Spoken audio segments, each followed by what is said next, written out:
ya kan, ada makan-makan, ada tidur-tiduran, ada ngecas juga ya. Cas belum diprogramkan ya. Ini sebagaimana supaya bisa masuk masjid itu ngecas gratis itu. Nanti di akhirat itu ditanya juga itu. Ada ngecas, ada makan, ada di luar, ada kesehatan, ada juga dagang, ya ada juga dagang bantuan modal. Nanti ini baru digagas tapi sudah dimulai action juga sih. Ada pendidikan, bantuan pendidikan ya, bantuan beasiswa. Jadi apalagi lah program masjid itu. Yang jelas masjid itu saya kira bisa dijadikan miniatur ya, miniatur negara, miniatur negara di masjid itu menjadi miniatur negara. Jadi saya presiden, ketuanya itu presidennya kan gitu. Ya, ya kerennya orang nyebut masjid itu pusat peradaban ya, pusat peradaban. Tapi yang pasti bapak-bapak dan ibu rahimakumullah, ya saya sering ngobrol sama teman-teman itu. Alangkah indahnya kalau kita tuh semua kesibukan tuh dimulai dari masjid. Jadi makanya subuh tuh udah ke masjid. Wah, jadi mulai dari masjid. Bahkan itu malaikat nunggu kalau kita bisa datang lebih awal, apalagi bisa sholat qobliyah subuh itu masya Allah ya, didagangkan dalam tanda petik nilainya pahala apa itu disebutnya. Jadi begitu masjid itu ya. Udah datang. Alhamdulillah udah sampai Pak Bani. Ahlan wa sahlan marhaban bi khudurikum. Udah salat langsung aja ya. Langsung aja lah ini waktu. Dan nanti kepada yang nanya, biasa nih Ustaz yang baru ada yang bisa nanya dikasih door prize, dikasih karton, dikasih karton. Kalau yang nanya. Ada 2 orang ya dikasih.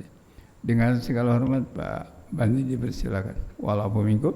Assalamualaikum warahmatullahi wabarakatuh.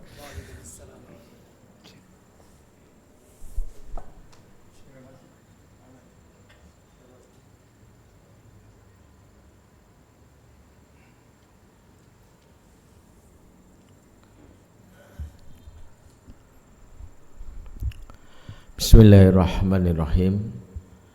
Assalamualaikum warahmatullahi wabarakatuh. Innal hamdalillah nahmaduhu wa nasta'inuhu wa nastaghfiruh wa na'udzu billahi min syururi anfusina wa sayyiati a'malina. Man yahdihillahu fala mudhillalah wa may yudlil fala hadiyalah. Asyhadu an la ilaha illallah wahdahu la syarikalah wa asyhadu anna Muhammadan abduhu wa rasuluhu alladzi la nabiyya ba'dah. Rabbana atina min ladunka rahmah wa hayyi' lana min amrina rasyada. Rabbi shrah li sadri wa yassir li amri wahlul 'uqdatam min lisani yafqahu qawli wa ba'd. Ikhwatal iman a'azakumullah jami'an. Bapak-bapak, ibu-ibu, saudara-saudariku semua, khususnya para pengurus dari Rumah Sakit Islam atau Yarsi, juga pengurus masjid dari Masjid Jami Yarsi, dan tentu buat semua yang hadir jamaah salat zuhur. Alhamdulillah di kesempatan di siang hari ini Allah izinkan kita untuk bincang sejenak di tengah waktu istirahat kita, dan istirahat yang terbaik adalah yang kita mendapatkan kekuatan baru untuk beramal lewat hati yang mendapatkan hidayah dari Allah. Sehingga jika hari ini kita istirahat kita mudah-mudahan istirahat diantaranya bukan hanya akal kita hari ini mendapatkan asupan, fisik kita dapat asupan, ruh kita pun dapat asupan. Karena dalam waktu mungkin setengah jam atau lebih ke depan kita bincang sejenak mengenai fenomena sekitar kita, khususnya isu-isu yang terkait dengan generasi hari ini. Dan saya yakin bahwa isu generasi hari ini banyak menggelisahkan sebagian besar kita. Setidaknya ada catatan hal yang mungkin mudah-mudahan kita bisa berubah, membantu, karena sejatinya Allah sudah ingatkan Di antara yang Allah ingatkan kepada kita adalah waspadalah hadirnya generasi yang lemah. Yang disebutkan di surat An-Nisa ayat 9, wal yakhshal ladzina law taraku min khalfihim zurriyatan di'afan khafu alaihim. Hendaklah takut kepada Allah orang-orang yang meninggalkan di belakang mereka zurriyatan di'afan. Allah memulai dan kalimat hendaklah takut karena sejatinya jika kita abai terhadap generasi ini dan membiarkannya menjadi generasi yang rusak, maka ada pertanggungjawaban bagi orang tua dan pendidik nanti di hadapan Allah. Hisabnya sangatlah berat. Dan Allah mengingatkan tentang kewaspadaan kita terhadap zurriyatan di'afan, generasi yang lemah. Kata di'afan ini akar katanya dikata do'fun, artinya lemah. Dan lemah di dalam ayat ini bukan disebut lemah fisik. Karena ketika Quran berbicara tentang lemah fisik tidak pakai istilah do'fun, tapi wahnun. Wa wassaynal insana biwalidayhi hamalat ummuhu wahnan ala wahni wa fisalu, surat Luqman. Kami wasiatkan manusia berbuat baik kepada kedua orang tuanya, ibunya dalam keadaan lemah fisik yang bertambah-tambah, sebut wahnun. Maka ketika Allah sebutkan ayat ini dengan kalimat dha'fun, maka perhatian kita bukan lemah fisiknya, bukan anak yang sekedar stunting yang mungkin jadi isu utama. Stunting tumbuh kembang, betul itu salah satu yang harus kita perhatikan. Tapi ada yang lebih kita khawatirkan, bukan stunting fisik saja, tapi stunting emosi, stunting jiwa. Makanya ayat ini mengingatkan waspada terhadap generasi yang lemah yang terkait dengan mentalitas mereka. Setidaknya para ulama menyebutkan ada 3 disebut generasi yang lemah yang mungkin hari ini sudah kita rasakan. Yang pertama adalah ad-dha'fu 'alal masyaqqah, anak yang lemah menghadapi ujian kesulitan. Ya, kalau ada masalah cenderung fly, kabur, ya, menghindar dari situasi sulit. Kemarin ya, salah satu ustadz cerita ke saya di pesantrennya, "Ustadz, ini tolong minta pendapat antum ya, ada siswa kami masuk pesantren kami ya, usia SMP sudah pindah sekolah 15 kali gitu. Jadi selama SMP pindah sekolah. Di antara ciri yang kita khawatirkan anak-anak yang tidak siap menghadapi ujian kesulitan, yang hari ini disorot dengan istilah generasi strawberry, istilah yang populer dari tahun 2018 dengan diperkenalkan oleh salah satu profesor di Taiwan ya. Kenapa sebut generasi strawberry? Karena kelihatan ranum, keren, seperti layaknya anak muda yang penampilannya sebenarnya keren, tapi sebenarnya lemah. Seperti strawberry, dipencet dikit lembek jatuh. Ada karakter anak-anaknya seperti itu, yang belum apa-apa, toksik banget sih hidup. Kayak gue butuh healing nih, butuh staycation 6 bulan gitu. Makanya ada mental-mental ini yang dialami nanti masuk sekolah biasanya baru 2 minggu minta pindah. Nanti masuk dunia pekerjaan juga begitu.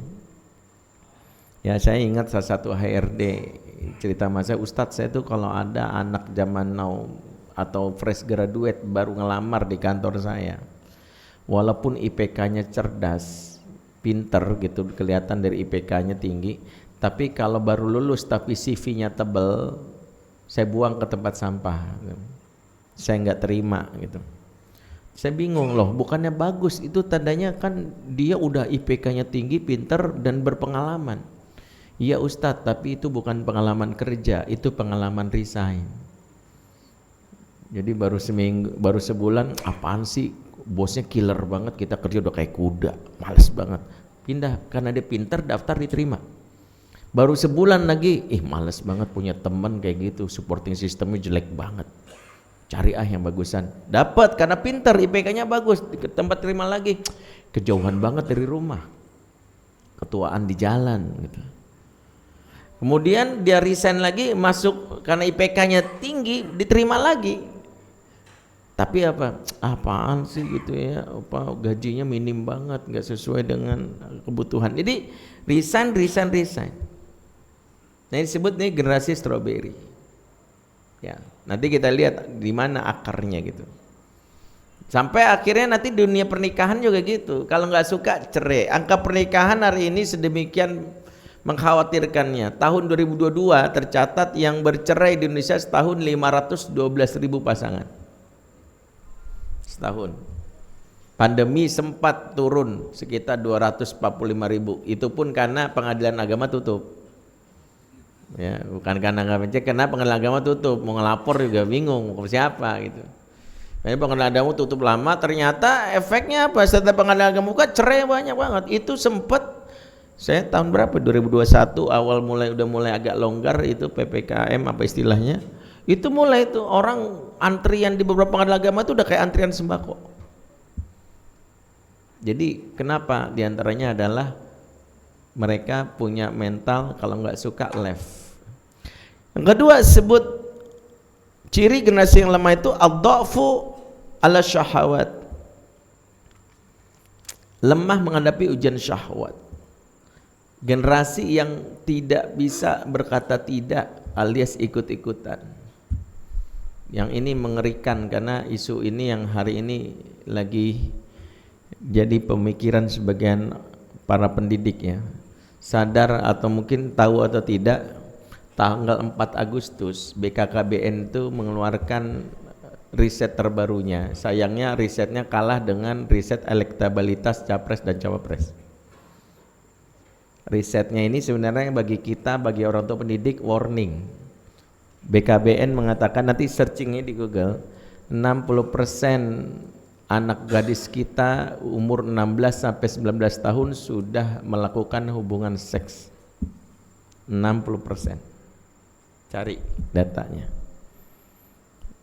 Data ini mengkonfirmasi beberapa laporan dari daerah yang kebanjiran pengajuan dispensasi pernikahan usia dini. Yaitu banyak anak gadis yang hamil duluan di umur 16 tahun.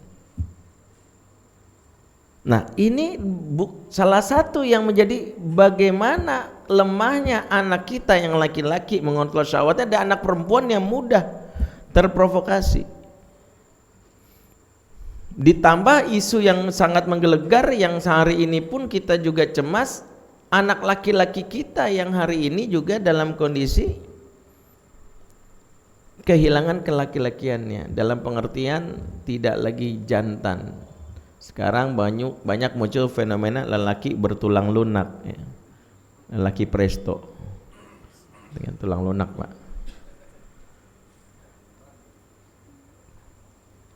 Masalah lelaki presto ini sudah diingatkan tahun 2015, pembicaraan Profesor Heni waktu itu, entah dari mana dia, institusi di Universitas mana waktu itu. Risetnya mengatakan 75% karakter anak SD di Jabodetabek tahun itu kebenci-bencian yang laki-laki. Kenapa? Indikasinya bisa kita lihat dari beberapa hal, mulai dari sifat sebagian besar anak laki-laki yang maaf ya, baper, ngomongnya banyak, bawel. Kan diantara ciri khas laki-laki itu adalah ngomongnya singkat. Ana bijawa mi al-kalim. Saya ini laki ngomong singkat dan padat. Kalau perempuan cenderung ngomongnya banyak, karena anak kita dilatihnya lebih banyak oleh ibu, maka cenderung lebih banyak stimulasi ibu, makanya ngomongnya itu. Jadi pernah sebuah pembukaan TK ngundang saya sebagai pembicara, Ustadz nanti tolong berikan seminar tentang pendidikan untuk orang tua. Iya, sebelum ngisi dimintalah perform siswa TK-nya mulai dari nari, baca puisi, lagu-lagu gitu. Ada satu siswa laki-laki, dia ketua kelompok ditunjuk untuk perform. Mau naik panggung ditegur sama gurunya, Pak, sendal sepatunya dicopot ya karena pakai karpet. Habis itu dia bilang, iya tapi sepatuku ini mahal, nanti kalau hilang gimana, nanti diomelin sama mama. Enggak, taruh aja di sini ya, taruh, maju panggung. Nyanyi dia, bikin temennya gaya-gaya. Selesai turun panggung, sepatu yang dia taruh itu nggak ada di lokasi, dia pikir hilang. Maka dengan cepat dia merepet, ibu guru gimana sih kalau sudah master aku gitu.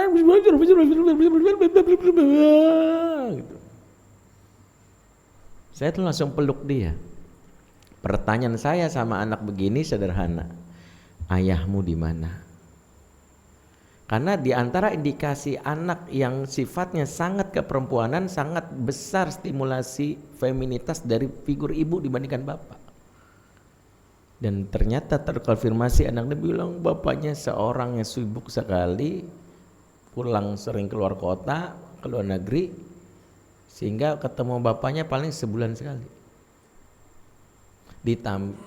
Fenomena ini dilengkapi dengan sekolah yang tidak ramah pendidikan kelaki-lakian. Rumah tak ada ayah, masuk playgroup. Guru playgroup banyak laki atau perempuan? Perempuan. Masuk TK, guru TK banyak laki perempuan? Perempuan juga. Masuk SD kelas 1 kelas 2, laki perempuan? Perempuan. 0 sampai 7 tahun setidaknya disebut usia emas atau golden age. Ternyata anak kita lebih banyak stimulasi perempuan, sehingga anak kita di antara yang muncul hari ini yang laki-laki sifatnya sangat keperempuanan, sehingga terkonfirmasilah sifat perempuan ini yang cenderung muncul di anak laki-laki. Apa aja sifat perempuan yang ada di anak laki-laki? Seperti disebutkan dalam surat Az-Zukhruf ayat 18. Allah ceritakan ini sifat atau fitrah perempuan. Kalau anak perempuan atau istri kita punya sifat ini, berarti memang itu perempuan benar gitu. Kata Allah, awama yunasha'u fil ahliyah wa huwa fil khisami ghairu mubin. Apakah kalian akan jadikan wanita itu sebagai anak Tuhan, sementara wanita diciptakan suka berhias dan kalau berdebat argumennya enggak jelas. Jangan marah ibu-ibu, ini Allah kabarkan sifat perempuan. Pertama, suka berhias. Jadi pahamilah Pak, kalau anak perempuan kita di depan milin-milin pita itu khas emang perempuan. Istri kita tuh senang berhias itu wajar.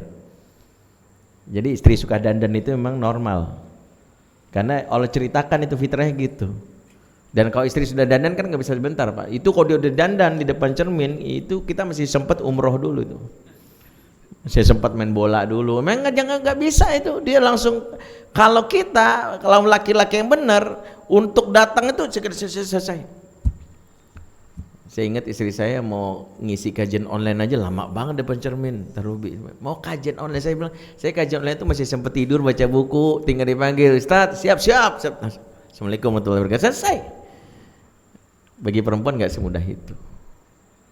Yang kedua, ayat ini memberikan konfirmasi sifat perempuan itu kalau berdebat argumennya nggak jelas, bukan berarti dia nggak pinter, saking dominan perasaannya sehingga kalau berdebat ke bawah perasaan, sehingga kadang-kadang ngotot gitu, dan itu khas perempuan. Jadi mohon maaf kalau istri kita udah ngomong pokoknya mas, nggak usah dilawan, cukup bilang maha benar Allah dengan segala firman-Nya, selesai. Jadi memang gitu. Nah, kalau ada anak laki-laki yang kayak gitu, gua nggak mau tahu pokoknya, dia nggak pakai logika, lebih banyak baper, itu hasil didikan perempuan.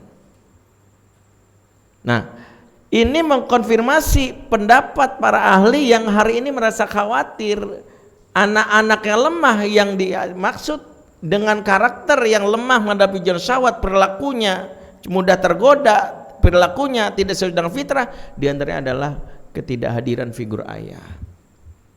Makanya fenomena tentang lapar ayah ini sebenarnya fenomena yang hari ini sudah tumbuh di mana-mana. Bahwa anak itu butuh dua stimulan, figur ibu mengasah emosi, empati, membuat dia memiliki kepekaan terhadap lingkungan, figur ayah mengasah ketangguhan, mengasah keberanian, mengasah. Tapi yang terjadi hari ini anak kita dominasinya ibu. Tadi di sekolah ibu, di TK ibu, di SD ibu. Jadi wajar diceritain kisah heroik Umar bin Khattab yang cerita ibu-ibu, kan gak nyambung. Anak-anak hari ini Ibu Tina mau cerita Umar. Umar tuh gagah tuh gitu. Yang cerita Ibu Tina. Jadi apa yang terjadi? Dia pulang dengan semangat Bang Umar tapi versinya Ibu Tina. Bunda-bunda pengen kayak Umar. Lah kok Umar kayak gini? Ibu Tina bilang gagah. Lah enggak gagah enggak begini. Tapi ibunya mau cerita juga bingung juga. Siapa yang harusnya cerita Umar? Kan harusnya bapak-bapak di sini. Cerita mana ke Umar? Nih ototnya. Hari ini enggak ada, Pak. Sehingga kalau hari ini muncul ada fenomena tadi laki-laki, saya berani tantang deh. Maaf nih teman kita, teman kerja kita, teman kampus kita yang gayanya agak kemayu, duduk aja sambil dia bilang, hubungan lu sama bapak lu gimana? Saya bisa menjamin 100% gak punya figur ayah. Kok saya tahu? Pertama, saya konselor sejak tahun 2002 sampai sekarang, 2002 sampai sekarang. Salah satu yang sering saya tangani adalah para gay. Saya menangani gay dulu. Bahkan dulu saya punya pengajian khusus kaum gay. Tapi saya normal, alhamdulillah, jangan suzon. 8 gay ngaji sama saya, Pak. 8 gay, semua gay. Dulu sejarahnya kenapa saya ngisi gay ini panjang, gak usah ceritain, tapi ada 8 gay ngaji. Walaupun pengajiannya cuma berlangsung 3 kali, setelah itu saya bubarkan. Kenapa saya bubarkan? Karena setelah saya pikir-pikir, malah mereka makin ngaji, makin akrab, makin jatuh cinta sama mereka, kan bahaya gitu. Kayaknya salah strategi, salah istihad. Maka saya bilang, kalau mau ngaji datang aja satu-satu sama saya.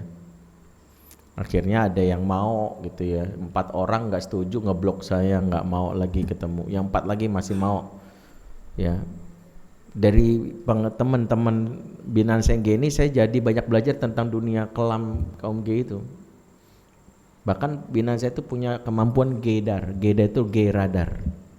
Jadi dia bisa ngeliat, Pak, gini, terus langsung nyimpulkan, Ustadz itu gay dan selama ini nggak pernah meleset, valid. Saya pernah ngetesnya gini, ada salah satu gay dari Sukabumi, WA saya mau minta dibimbing, minta diterapi. Saya bilang, kamu tinggal di mana? Sukabumi, Ustadz. Oke, kamu datang ke Tebet. Dulu waktu itu saya masih ngajar di Akal Islamic Center di Tebet. Kamu turun stasiun Tebet, jalan kaki sekitar 300 meter. Nah, dia itu nggak konfirmasi kalau udah datang di tempat janjian. Pas banget azan zuhur berkumandang. Saat itu saya bawa binaan saya yang gay tadi. Lagi ngobrol-ngobrol, pas banget azan zuhur berkumandang, sholat lah kami sederet. Karena saya nggak tahu kalau dia udah datang. Saya cuman ketemunya kan via WA, komunikasi via WA. Cuman paling ngelihatnya di foto profil. Selesai sholat, ini binaan saya ini saya. Dia ngucapin salam, assalamualaikum warahmatullahi wabarakatuh. Tiba-tiba dia bilang gini, Ustadz, 5 orang sebelah Ustadz gay. Dan setelah saya lihat itu yang mau konsul. Langsung tahu dia valid. Kerjaan dia apa? Kerjaannya office boy di sebuah perusahaan energi daerah Sudirman. Dia tuh yang biasa buatin kopi. Nah, uniknya kalau ada karyawan baru diwawancara oleh HRD, dia disuruh datang tuh ngasih kopi ke bosnya. Kemudian keluar dia, wawancara saya dipanggil lagi dia sini. Yang tadi saya wawancari gay bukan? Kemudian dia bilang, itu tadi gay, Pak. Langsung sama bosnya dicoret calon karyawan tadi. Bayangkan cuman office boy jadi konsultan HRD itu, bayangkan.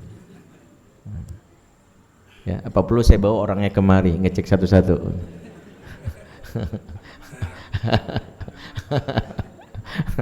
Langsung panik gitu. Tahu nggak? Saya dibawa beberapa tempat dan saya baru berinteraksi dengan mereka dari tahun 2011. Dan saya setelah saya telusuri, tidaknya dari 8 orang yang dulu ngaji sama saya gay, kenapa mereka jadi gay? Dari 8 orang ini, saya nggak jawab yang lain, ini nggak disebut riset juga sih, karena sampelnya sedikit. Tapi dari 8 orang yang jadi gay ini, 100% menjawab kenapa jadi gay, nggak punya figur ayah di masa kecil. Makanya saya tuh kadang-kadang mengingatkan diri saya dan para ustadz, seringkali khutbah di depan mimbar dengan terima anti LGBT, tapi tanpa sadar bertenak bencong di rumah sendiri. Karena punya anak laki-laki nggak pernah diajak ngobrol, nggak pernah diajak ikut abio. Bahaya.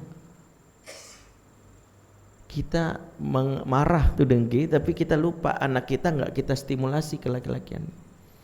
Makanya kadang-kadang saya lagi menampar diri saya, khususnya saya laki-laki ayah. Kenapa? Karena fenomena yang hari ini terjadi sebenarnya teguran. Ketika ada penyimpangan perilaku, pasti penyimpangan dalam ini dari Quran dan Sunnah, pasti itu. Quran dan Sunnah nggak diterapkan, pasti muncul kerusakan masyarakat. Nah, hal yang selama ini kita simpangkan tapi nggak disadari itu nggak apa? Merasa bahwa mengasuh anak itu tugas ibu, itu penyimpangan pertama yang nggak disadari. Loh kok begitu Ustadz? Benar. Kenapa? Satu, tugas mengasuh anak bukan tugas ibu. Dalilnya apa? Satu, ya ayyuhalladzina amanu qu anfusakum wa ahlikum nar. Hai orang beriman, jaga dirimu dan keluargamu dari api neraka. Ayat ini nyapanya siapa?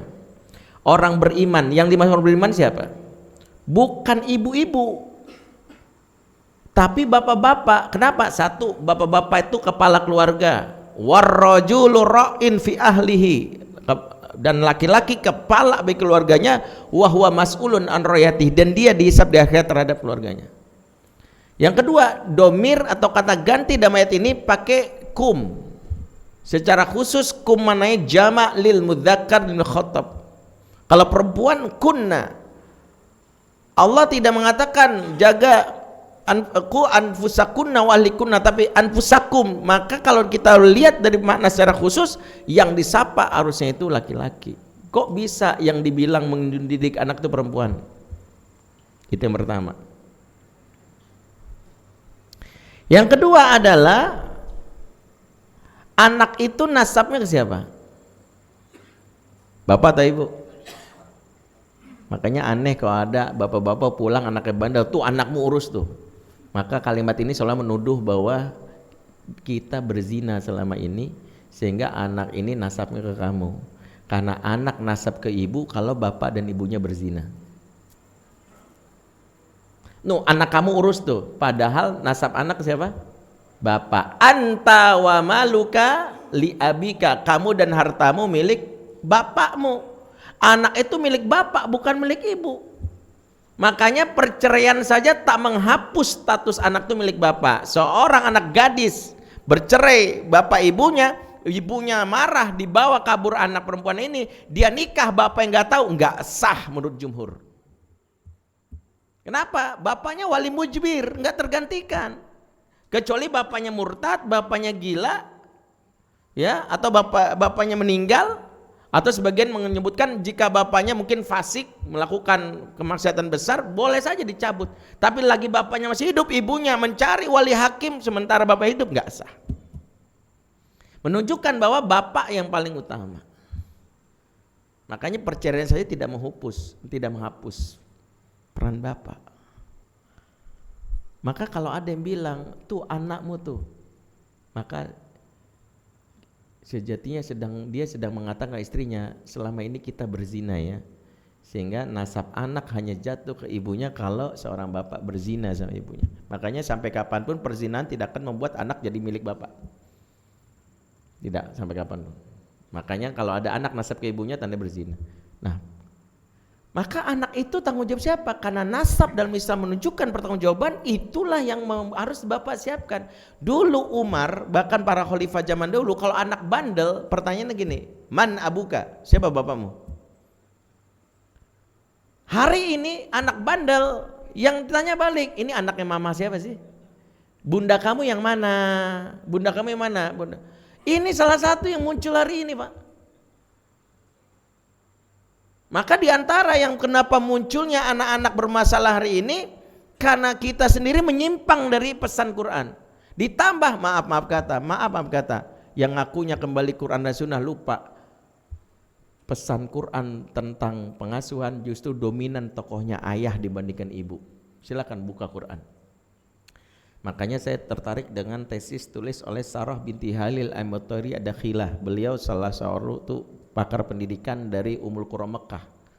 Tesisnya tahun 2014, judulnya Hiwarul Aba Ma'al Abna fil Qur'anil Karim wa Tatbiqatuhu Tarbawiyah.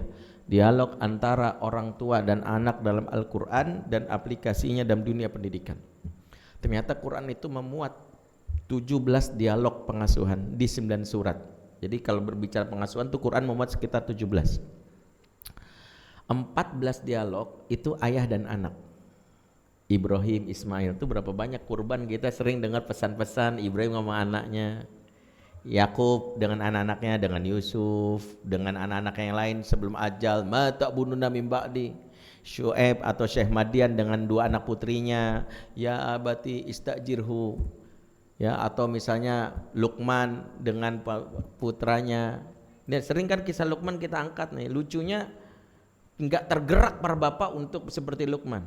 Kebayang enggak, saya pernah ngisi tadabbur Quran surat Luqman yang hadir ibu-ibu. Kemudian saya bilang, ini bukan tadabbur surat Luqman Bu, ini tadabbur surat Luqmanah. Kok yang hadir ibu-ibu? Tadabbur surat Luqman harusnya yang hadir bapak-bapak, karena kita sedang menapaktilasi jejak seorang tokoh yang diangkat oleh Allah, padahal bukan siapa-siapa. Mengapa bisa seorang Luqman di sebagian riwayat sebutkan dia seorang budak, ada yang menyebutnya tukang kayu, tapi diangkat sebagai tokoh yang abadi sampai sekarang. Apakah dia followernya banyak? Bukan. Apakah dia nabi? Bukan. Apakah dia seorang kaya? Bukan. Apakah dia seorang ilmuwan? Bukan. Lantas kenapa Allah angkat derajatnya? Karena dia figur ayah. Maka jangan remehkan menjadi ayah, karena justru karena peran yang benar jadi ayah membuat Luqman diangkat. Kalau bukan karena ayah, buat apa Allah mengangkatnya dalam Al-Quran? Maka hari ini menjawab sebagian laki-laki yang mencari prestise, penghargaan di berbagai bidang. Saya pengen jadi orang terkaya di dunia, saya pengen menjadi politisi paling handal, saya ingin jadi pejabat berkuasa. Itu tak membuat Allah mengangkat derajatmu. Lelaki bisa diangkat derajatnya di mata Allah ketika menjalankan perannya dalam keluarga. Dan satunya jadilah ayah yang baik seperti Luqman. Ya, makanya hadis Nabi mengkonfirmasi hal ini. Apa kata Nabi? Khairukum li ahlihi wa ana khairukum li ahli. Sebaik-baik kamu paling baik sama keluargamu. Berarti kamu itu manusia terbaik kalau baik sama istrimu, baik sama anakmu. Dan saya, kata Nabi, paling baik sama keluarga saya. Makanya ukuran kebaikan kita bukan dengan ukuran prestasi di luar dengan banyak penghargaan. Ukurannya apa? Keluarga kita ukurannya. Maaf kata, kalau ada orang lamar kerja kemudian diwajibkan memberikan surat keterangan kelakuan baik, biasanya memberikan siapa? Polisi, namanya SKCK, surat keterangan catatan kepolisian. Maaf kata, SKCK versi polisi nggak valid, walaupun mungkin itu dibutuhkan. Kenapa saya bilang nggak valid? Ketika polisi membuat catatan kepolisian berdasarkan orang ini baik, hanya berdasarkan catatan, ini orang nggak pernah terlibat tindakan kriminal. Ini orang nggak pernah misalnya dalam ini melakukan yang namanya tindakan subversif atau memprovokasi orang melakukan tindakan onar. Tapi polisi kan nggak tahu kalau dia pelit sama istrinya. Emang polisi tahu? Orang ini disebut baik menurut polisi karena nggak pernah ikut aksi PKI, komunis atau radikalisme yang nggak pernah terlibat tindakan onar. Tapi polisi nggak tahu dia cuek sama anaknya. Tahu nggak polisi? Kalau saya jadi HRD beda Pak. Mana surat keterangan kelakuan baik? Ini Pak, oh dari polisi, oke saya terima. Tapi belum lengkap. Udah nikah belum? Udah Pak, oke. Silakan istri kamu nulis catatan kamu. Nama Maimunah, umur 26 tahun, pekerjaan ibu rumah tangga, dengan ini bersaksi: 1, suami saya nggak pernah pelit sama saya. 2, urusan anak kita ngasuh bareng-bareng. 3, nggak pernah telat transfer gajinya ke saya. 4, kalau marah nggak pernah ngacem-ngacem poligami. 5, 6, 7, 8, tanda tangan, sah, itu orang baik. Makanya Pak, maaf Pak, yang hari ini ngaku saya ini orang baik layak dipilih, tanya orang terdekatnya. Bapak kalau mau tahu Bapak baik atau enggak, berani enggak Pak menanya gini sama istri? Aku mau nanya sama kamu bahagia enggak nikah sama aku? Kalau dia bilang, ya bahagia sih. Ukuran kita dari situ Pak. Kalau dia bilang matanya, ya bahagia lah Mas, aku tuh senang banget nih. Oh itu benar tuh. Bapak disebut baik ketika istri matanya bersinar-sinar. Kamu kenapa nanya dia? Bahagialah. Berarti alhamdulillah di akhirat aku nggak dihisap nih. Tanya sama anak, papa udah jadi papa yang baik belum? Iyalah, papa kan idolaku. Tapi kalau menurut kamu papa gimana? Apaan, cuek banget, nggak peduli. Kerja mulu. Main kagak, ngomel-ngomel mulu, Pak, hati-hati. Maka hari ini ketika bicara tentang konsep keayahan, 14 dialog itu ayah dan anak, Nuh dengan putranya, 2 dialog cuman ibu, Pak. Kata Sarah, Maryam dengan Nabiullah Isa alaihissalam disebutkan dalam surat Maryam dan juga surat Ali Imran ayat 2324, 22, 23, 24, dan ibunda Nabi Musa dengan saudara perempuan Nabi Musa dalam surat Al-Qasas. Satu lagi dialog ayah dan ibu bersamaan dengan anaknya, tidak sebutinkan namanya dalam surah Al-Qasas. Ayah anak berduaan 14, ibu anak berduaan 2, ibu dan bapak bersamaan dengan anak bareng-bareng itu cuma 1. Berarti yang paling banyak ayah dan anak apa ibu dan anak? Ayah. Maka jangan ngomong kembali ke Quran kalau sama anak aja nggak pernah ngomong, nggak pernah ajak ngobrol. Apalagi anak perempuan, anak laki-laki jadi, aduh tadi yang disebut LGBT, anak perempuan sehari ini yang kehilangan perawanan risetnya karena juga figur ayah yang hilang, Pak. Dulu saya tahun 2011 melakukan riset setahun di jalanan. Dulu saya hobinya nongkrong di 7-Eleven daerah Pancoran. Pancoran mana sih? Sono kali ya, situlah. Dulu saya nongkrongnya di Sevel setiap jam 11 malam hari Jumat. Saya masuk klub sepeda fiksi. Nama klubnya fiksi-fiksi. Dulu sepeda yang tanpa gigi itu. Dulu saya masuk klub shuffling, tating, liquid yang gini, Pak. Nah, gitu. Nah, bisa nggak yang gini tuh? Terus gini gitu. Nah, belajar saya. Dulu saya hobinya nongkrong jam 11 malam sampai jam 5 pagi roti bakar di daerah Blok M. Blok M mana sih? Sono ya.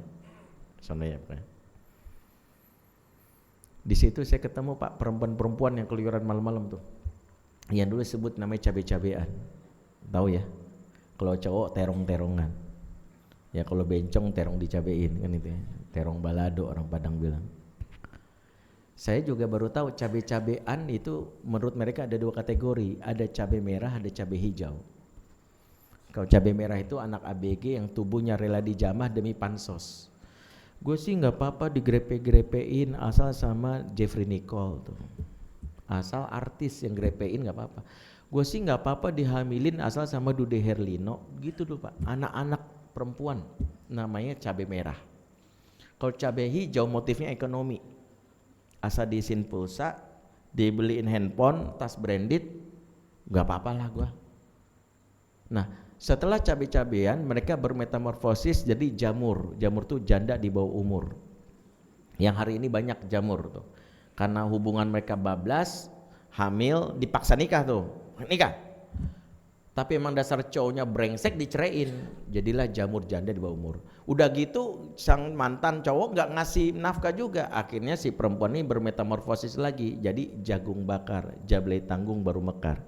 Ya nggak usah dihafal, nggak keluar tes CPNS, ya percuma juga.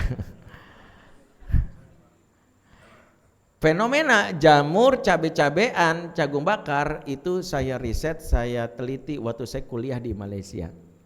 Di University Putra Malaysia jurusannya Family Ecology.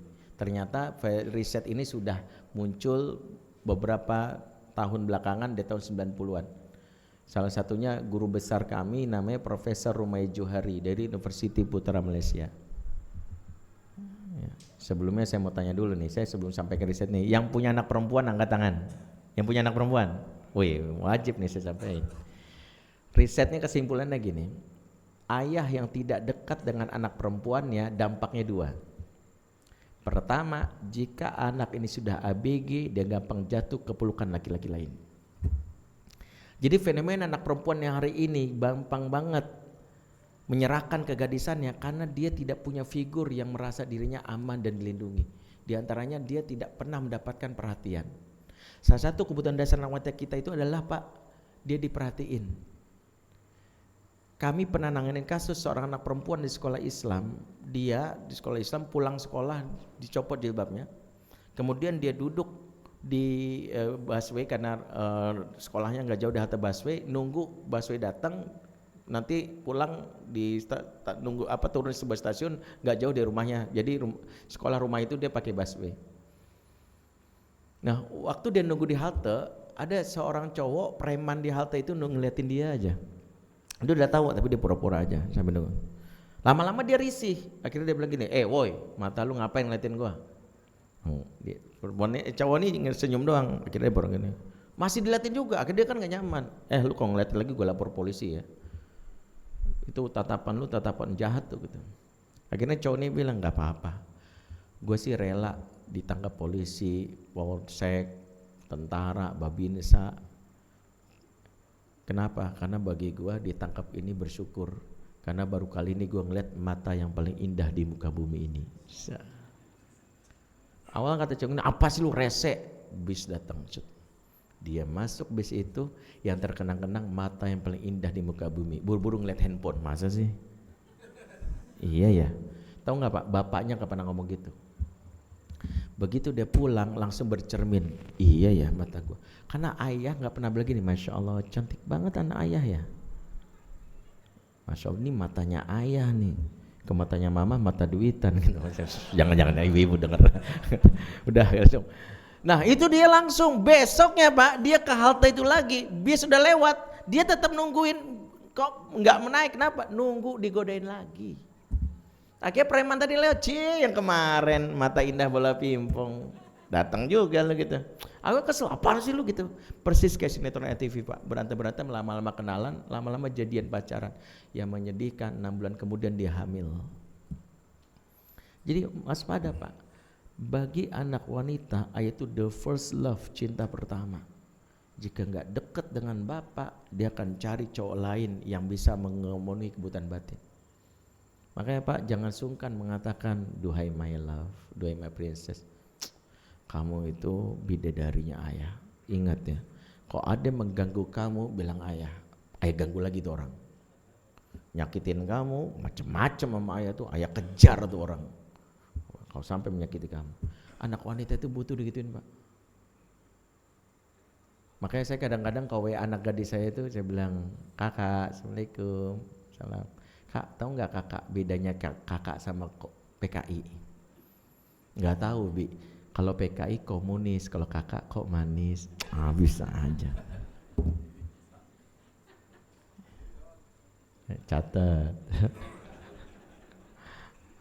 Jadi kadang-kadang kita lupa kebutuhan dasar wanita. Maka catatannya para ayah, jika ayah tidak dekat dengan anak wanitanya, siap-siap menerima calon mantu yang menyesakkan dada. Bagi anak wanita yaitu the first love, jika dia jatuh cinta yang lelaki seperti ayahnya. Tipe kamu kayak siapa? Kayak papa, tipe 90, beratnya 90 maksudnya. Kalaupun bukan kayak papanya, minimal pilihan papahnya. Dok sini, umurmu berapa? 27, mana calon mantu buat papa? Habis gak ada yang kayak papa. Kalau yang kayak papa gak mungkin ya, mamamu doang paling beruntung di muka bumi ini kan gitu ya.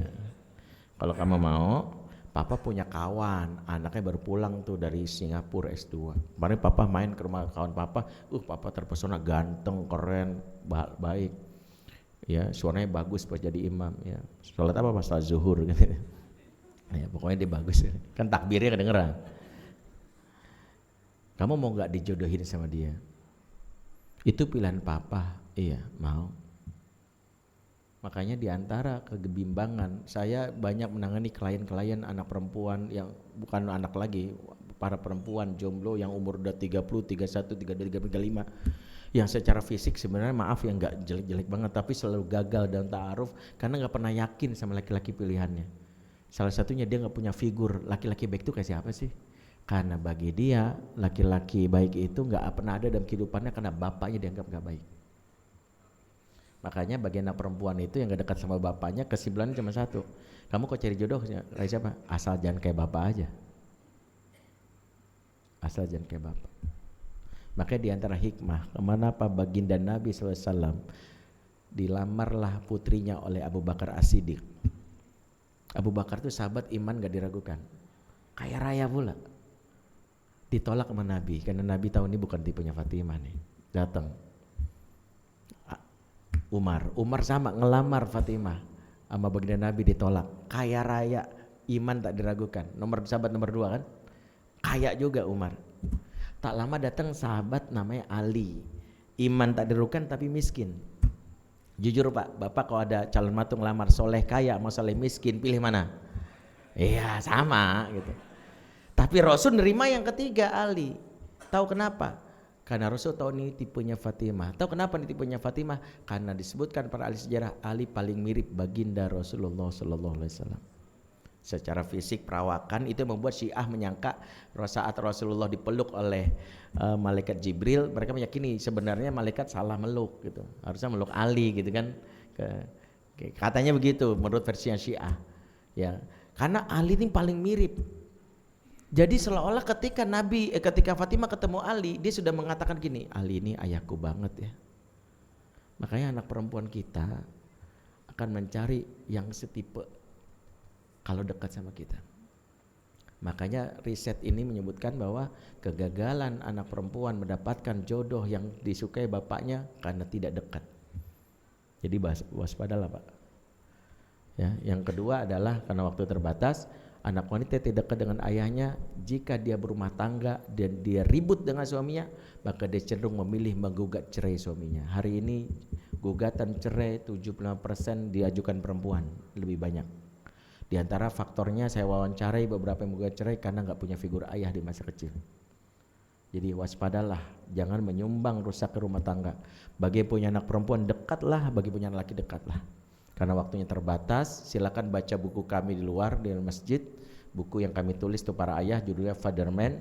Buku kami bukan untuk dibeli, penting dibaca. Mau dibeli silakan, tapi penting dibaca. Karena banyak yang beli buku kami setelah setahun udah dibaca Pak, belum. Nyesek Pak, saya nggak dapat jariahnya. Makanya kalau cuman buat beli nggak dibaca, lain kali saya bikin buku edisi sampulnya doang. Ya kan Bapak pengen beli sampulnya doang. Makanya saya bilang buku di sana Bapak izinkan baca aja, di screenshot isinya boleh, fotokopi pun boleh. Yang nggak boleh dijual lagi, fotokopi bagi-bagi, baca supaya dibaca. Kenapa saya tulis buku itu? Walaupun judulnya Father Man, sebenarnya itu terminologi Quran tentang ayah dalam Quran. Ayah Quran itu disebut abati. Anak-anak dalam Quran itu kagum dengan ayahnya, panggilannya abati. Makna abati adalah ayah yang dirindukan. Jadilah ayah yang dirindukan. Semoga kita salah satunya, karena kita akan bertanggung jawab di hadapan Allah. Pernikahan itu akan membuat kita ditanya perlakuan kita sama istri sama anak. Sesibuk-sibuknya Ibrahim, dia tetap menjadi ayah yang dicintai oleh Ismail. Buktinya apa? Surat As-Saffat 102. Ya abatif alma tu'mar, wahai ayahku sayang, lakukanlah perintah Allah kepadamu. Satajuduni insyaallah minas sabirin. Mudah-mudahan kau dapati aku sebagai orang sabar. Sesibuk-sibuknya kita enggak jadi penghalang untuk jadi ayah yang dicintai. Baca saja buku yang di luar, mudah-mudahan dapat manfaat. Aku lu qouli hadza wa astaghfirullahaladzim. Wassalamualaikum warahmatullahi wabarakatuh.